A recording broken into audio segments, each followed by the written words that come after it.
Looking at the key fob inside of the Kia Sportage. Pretty simple design.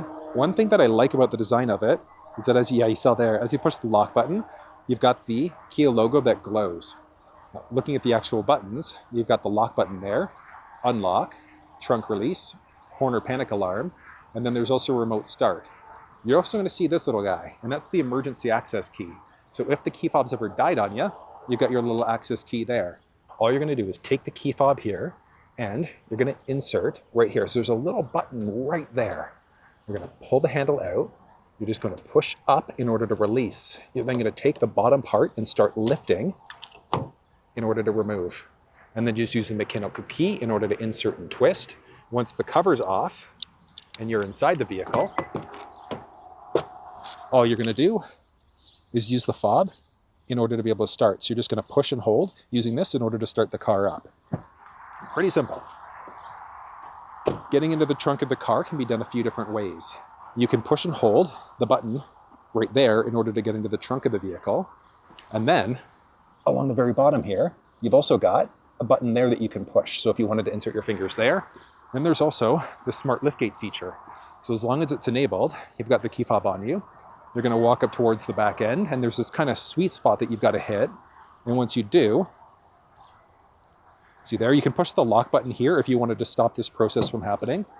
But smart trunk, so it just opens up automatically as you approach. You don't need to have the fob on, like in your hand. You can have it pocketed. You can adjust the liftgate height here if you'd like to. So go up and down however high or low you'd like. You're just going to push and hold the button here. And now it wouldn't open up past that point. So you can set your own custom height here too. You can push and hold on the fob to close, or you can just button tap there to close instead too.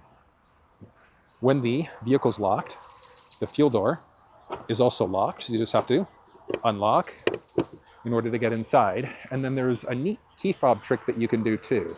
That's rolling some windows down. So you're going to take the unlock button and then push and hold. So unlock, push and hold. And watch this. You can release it to pause it, push and hold again in order to continue the process. It's pretty neat. Now, in order to use these different tricks,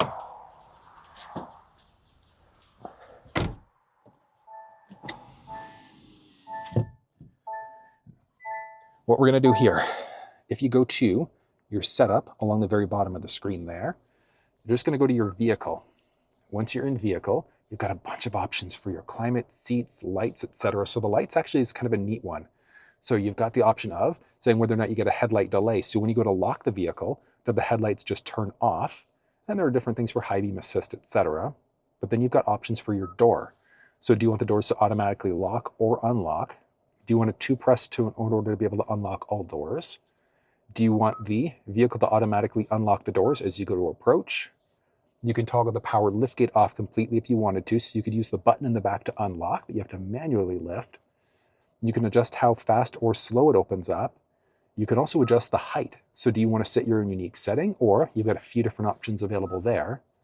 Then you've got the smart liftgate. So that's one where you approach the back end and it's automatically going to raise the liftgate door for you. And then you can also open up the windows remotely using the key fob. Some international models might let you push and hold the lock button in order to reverse the process, but unfortunately, North America, we only have the option of being able to roll the windows down. And there are a lot of other features inside of the infotainment system, the cluster, etc. So if you want full walkthroughs, you'll find that down in the description. But that's how you use the key fob inside of the Kia Sportage.